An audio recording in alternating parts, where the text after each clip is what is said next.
कहां सुंदरता रह गई है।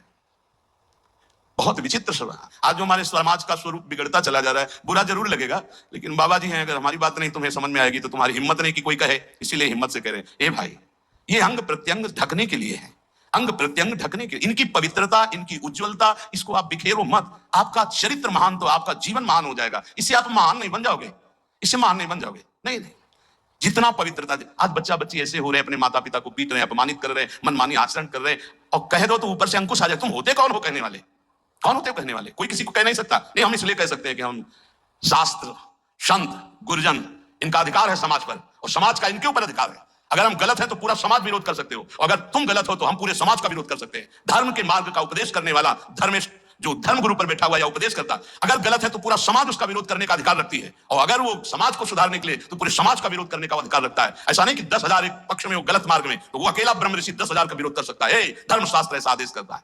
आप विचार करके देखो, जो भी हास्य विनोद में भी सत्संग में कहते हैं, वो केवल शिक्षास्पद कहते हैं। किसी का नीचा दिखाना या किसी का उपहास करना हमारा लक्ष्य नहीं, लेकिन आप उपहासपद आचरण न करें। आप ऐसा कोई पहनावा, ऐसा कोई खान पान, ऐसा कोई नाटक न करें जो हमारे सनातन धर्म के विरुद्ध है, जो हमारे शास्त्र के विरुद्ध है। उससे आपका पतन हो जाएगा, पक्का समझो। बहुत बड़ा प्रभाव होता है सात्विक आहार, सात्विक भेष, सात्विक चिंतन, इससे बहुत उन्नति होती है। और असात्विक आहार, असात्विक भेष, असात्विक मन माने आचरण, इनसे बहुत पतन हो जाता है। इतना पतन हो जाता है, आप सोचो, जिन माता पिता परिवार को प्राणों से अधिक प्यार किया जाता है, बुद्धि भ्रष्ट हो जाती है, काम से पीड़ित होकर वो अपने परिवार के गले काट देता है, भाग जाता है दूसरे पुरुष के साथ या दूसरी स्त्री। ये क्या बुद्धि भ्रष्ट हो गई? जिनकी पूजा करनी चाहिए उनकी हत्या कर देते हैं, जिनको हमें शीश पर आज्ञा उनके शीश उतार लेते हैं। ये बुद्धि भ्रष्ट हो जाती है। आप देख लो, समाज में देख लो क्या हो रहा है। इसीलिए हम अगर विनोद में भी कोई बात कहते हैं तो तुम्हारे मंगल के लिए कहते हैं। किसी को कभी कुछ चुभे, कभी कुछ कोई शब्द चुभे, उसका विचार करना, वो बहुत ही कड़वा होगा, लेकिन आपको स्वस्थ करने लायक होगा।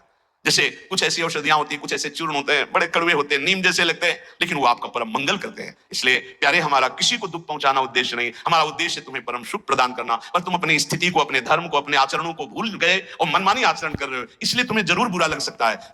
जैसे शास्त्रों में बार बार ये आकर्षण की निंदा की गई। अब अज्ञान के कारण, न जानने के कारण शास्त्रों को कहते हैं स्त्री के शरीर की निंदा की, तो किसी के शरीर की कोई कौन सी वंदना की गई है? पुरुष का शरीर चाहे स्त्री का शरीर है तो पंचभौतिक परस्पर आकर्षण की निंदा की गई, परस्पर अधर्माचरण की निंदा की गई। अगर आप शास्त्र सम्मत बातों को विचार करके देखें तो आज जो हमारी दुर्दशा हो रही है वो शास्त्र न मानने से हो रही, शास्त्र की आज्ञा का पालन न करने से हो रही। प्रातः काल उठ करके भूमि के चरण छूकर, बड़े बुजुर्गों को नमस्कार करके, भगवत आराधना करके अपनी दिनचर्या में जाते हैं, उनका देखो कैसा आचरण होगा। जो सुबह से ही उठे गंदे आचरणों का चिंतन, गंदी वार्ता, गंदी क्रियाएं, पशुता छा गई है। इसलिए प्यारे, आज किसी भी प्रलोभन से यदि हमारा मन लुभायमान होगा तो हम शास्त्र की सही बात तुम्हें नहीं बता पाएंगे। और अगर हमारा उद्देश्य आपको भगवत प्राप्ति कराना है, आपका मंगल कराना है, तो निर्भय होकर दहाड़ते हुए आपसे कहेंगे, और आप प्यार से सुन लेना। थोड़ा कड़वा लगेगा लेकिन आपको बहुत ठीक कर देगा। ये सुदर्शन चूर्ण है, बड़ा कड़वा होता है सुदर्शन चूर्ण, लेकिन जिसका बुखार ना उतरता हो, नियम से सुदर्शन चूर्ण पाए, उसका बुखार उतर जाएगा। ऐसे ये जो माया का बुखार है ना, सत्संग रूपी सुदर्शन चूर्ण पाओगे, ये उतर जाएगा। नाम जप करो, सत्संग में कभी बुरा मत मानना। साधु, शास्त्र और गुरुजनों की बातें ये सदैव परमार्थ की उन्नति पर चढ़ाने वाली होती है। एक बार हृदय को सुनाना, ऐसा कि कड़वा सुन करके मुझे विचार हो कि मेरे जीवन में गंदगी क्या है और उसे दूर करना है, तो आपको अच्छा लगने लगेगा। शास्त्र जब बोलता है तो सत्य बोलता है, धर्म प्रिय बोलता है, उसमें आपका परम मंगल छुपा होता है। इसलिए कभी कभी कोई बात ऐसी उपहासास्पद या कड़वी लगे तो आपके मंगल के लिए तस्मात् शास्त्रम प्रमाणम है। और जहां कभी किसी को संशय लगे कि आपने बात कही थी कहां से प्रमाणित है, तो आप हमसे हृदय से पूछ लेना। वो कहीं ना कहीं लिखी होगी, आप देख लेना, कहीं ना कहीं लिखी होगी। सात्विक कैसे वस्त्र धारण करने चाहिए, शास्त्र आज्ञा करता है। चाहे पुरुष हो चाहे स्त्री हो, वस्त्रों का बहुत प्रभाव है। कैसे आपको श्रृंगार करना है, शास्त्र आज्ञा करता है। पातिव्रत धर्म का पालन करने वाली सौभाग्यवती पत्नी अपने पति को रिझाने के लिए षोडश श्रृंगार करती है, बाहर नहीं।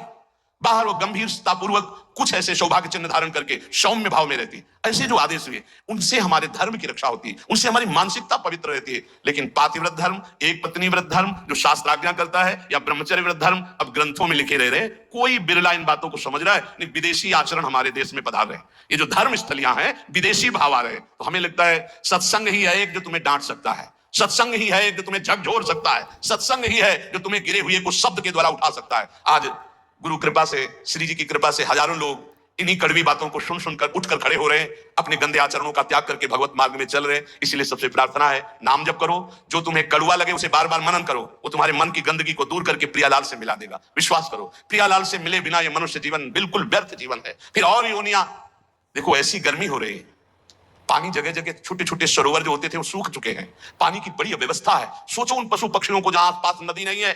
पहले तो धर्मात्मा लोग छोटे छोटे ऐसे पानी की व्यवस्थाएं करते थे पशुओं के लिए। सैकड़ों जगह वृंदावन में ऐसी नादी बनी हुई थी जिनमें शीतल जल भरा होता था गौओं के लिए। एक जगह भी खोजना मुश्किल हो जाएगा। पशुओं के लिए पक्षियों के लिए पानी की बड़ी व्यवस्था है। तुम तो मनुष्य हो, बिस्लरी की बोतल खरीद लोगे, उनको कहां से है? विचार करके देखो। तो अगर हम अन्य योनियों में जाते हैं तो कितने भयानक दुख हमारे ऊपर होंगे। तब धर्म धीरे धीरे ह्रास होता चला जा रहा है। इसलिए उठो, धर्म के मार्ग में चलो, दूसरों का हित करो, शरीर के सुख की ज्यादा चिंता मत करो। ये लकड़ी में रखकर जलाया जाएगा या गाड़ दिया जाएगा, इससे कमा लो तपस्या, ब्रह्मचर्य, संयम, नियम, नाम जप। शेष जागे श्री राधा वल्लभ लाल की।